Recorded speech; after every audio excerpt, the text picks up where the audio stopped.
Pessoal, nesse vídeo eu quero falar um pouco sobre limites laterais, o conceito informal de limites laterais, tá? Então eu vou começar aqui lembrando uma coisa que você aprendeu no curso de Química no ensino médio, que é a lei de Boyle, que diz que se você tem um gás confinado em algum local e ele está com temperatura e massa constante, então a pressão e o volume são grandezas inversamente proporcionais. Do ponto de vista matemático, isso significa que existe uma constante K maior que zero, tal que V é igual a K sobre P. Então perceba que quando a pressão cresce, o volume diminui, quando a pressão diminui, o volume cresce. Por isso que a gente diz que são inversamente proporcionais. Imagina o seguinte, que você tem um determinado gás que está dentro de um pistão com a seguinte propriedade: até que se atinja uma pressão crítica de P igual a 100, o volume é dado pela função 200 sobre P. Ou seja, isso é a lei de Boyle com a constante K valendo 200. Quando a pressão atinge 100, por que ela é crítica? Porque ela é tão grande que o que acontece é que o gás se transforma em líquido. E aí, depois disso, você tem uma diminuição brusca de volume, né? Porque líquidos ocupam volume menores do que gases, e aí o volume passa a ser dado por essa reta decrescente aqui. Nessas condições, você vê que a expressão para o volume em função de P tem essa cara aqui. Isso é o que a gente chama de uma função definida por duas sentenças. Então, se o P está entre 0 e 100, inclusive, ela vale 200 sobre P, e depois do 100 até o 150 é essa expressão dessa semi-reta aqui. Então, para calcular essa função, por exemplo, no ponto 5, você primeiro vai identificar onde que o 5 está, nessa primeira faixa ou na segunda? Na primeira, e aí você calcula 200 sobre 5. O que nós queremos fazer nesse vídeo? Queremos estudar o que acontece com o volume quando P está próximo de 100, perto da pressão crítica. Ou, em outras palavras, queremos ver o limite dessa função quando P tende para 100. Para fazer isso, vamos dar uma olhada aqui no gráfico da função, no GeoGebra. Então está aqui a função, eu quero ver o que acontece perto do 100.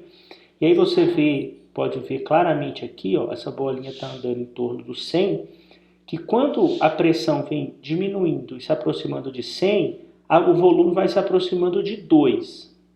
Porém, quando chega aqui, ele vem aqui para baixo, o que quer dizer que se eu me aproximar do 100 pela direita do 100, subindo nessa semi-reta aqui, o volume vai se aproximar de 1.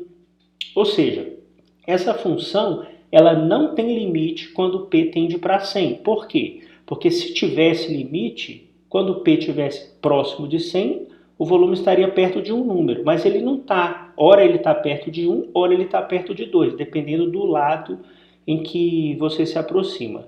Então, repetindo, nesse caso não existe o limite no ponto P igual a 100, mas o que é importante é você perceber que ainda que esse limite não exista, eu sei exatamente o que acontece perto do 100. E é o seguinte, quando P está perto de 100 e é menor do que 100, o volume está perto de 2. Quando ele está perto de 100 e é maior do que 100, o volume está perto de 1. Então esse tipo de situação induz a gente a seguinte definição de limite lateral. Então eu vou dizer que o limite de uma função quando x tende a A pela esquerda é igual a L, essa é a anotação, ó. Quando acontece o seguinte, à medida em que o x se aproxima do ponto A, mas por valores menores do que A, ou seja, pela esquerda do ponto A, os valores f de x se aproximam desse número L, conforme você pode ver na figura aqui, ó. Quando o x se aproxima de A aqui pela esquerda, os valores f de x se aproximam do L, percebe? O gráfico da função são esses dois pedaços, mas eu só quis destacar aqui em azul essa parte para falar o seguinte: quando eu vou calcular o limite pela esquerda, só importa o que acontece à esquerda do ponto A. O que acontece à direita, essa parte preta, não interessa. Tá legal? Da mesma maneira, você define o limite pela direita. Então, está aqui o limite de f de x quando x tende a A pela direita é igual a m. Mesmo raciocínio, só que agora o x é maior do que A sempre. Então, vem se aproximando aqui pela direita. Ok? Só uma observação na notação. A notação é quase a mesma de limite. A única diferença é esse mais aqui em cima, percebe? O que esse mais quer dizer? Esse mais é de maior. Então, o x se aproxima de A, mas ele é sempre maior do que A. No caso do limite à esquerda, era um menos de menor. Tá legal? Então, se você retomar o nosso gás lá, vamos calcular os limites laterais no ponto P igual a 100. Vamos calcular primeiro pela esquerda. Então, quando P se aproxima de 100 pela esquerda, o que acontece com o volume? Veja, o que importa para calcular esse limite? O que acontece com V de P quando P está perto de 100 e é menor do que 100. Quando P é menor do que 100, está aqui, ó, a expressão da função é 200 sobre P. Por isso, no lugar de V de P, eu coloco 200 sobre P. E aí você calcula o limite normalmente, igual você fazia antes. Vai se aproximar de 100, 200 sobre 100, 2. Do mesmo modo, você calcula o limite pela direita. Só que na hora de calcular pela direita, à direita do ponto 100 e perto de 100, o valor da função é esse aqui, ó. Então essa é a expressão que você vai usar na hora de calcular o limite. Fazendo a conta, uma conta boba, você vai ver que esse limite dá 1, ok? Perceba o seguinte, para calcular o limite dessa função no ponto 100, obrigatoriamente você tem que usar limites laterais. Por quê? Porque quando você olha para a esquerda do 100, a expressão é uma, e quando você olha à direita, a expressão é outra. Então essa é a maneira de calcular os limites aí, usando limites laterais. Um outro exemplo aqui, gráfico, bem simples. Eu quero estudar o comportamento dessa função perto do 2 e do 4. Vamos fazer no 2 primeiro. Olha, pelo desenho, quando eu venho pela esquerda do 2, a função se aproxima de 2. Quando eu venho pela direita, ela se aproxima de 4. Então o limite pela esquerda 2, pela direita 4. E perceba que nesse caso não existe limite no ponto 2. Acontece a mesma coisa que aconteceu lá na pressão no ponto 100. Você tem um pulo aqui, os limites laterais não são iguais.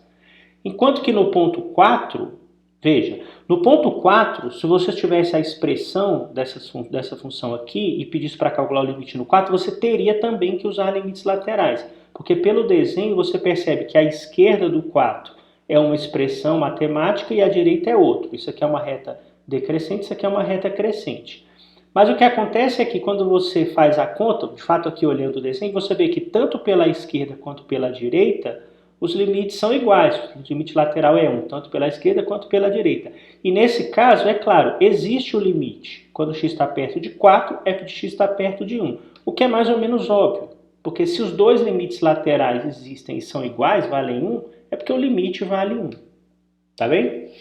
De fato, esse é um exemplo particular de um resultado importante que eu enuncio aqui, que diz o seguinte: para que um limite exista, é necessário e suficiente que os dois limites laterais existam e sejam iguais.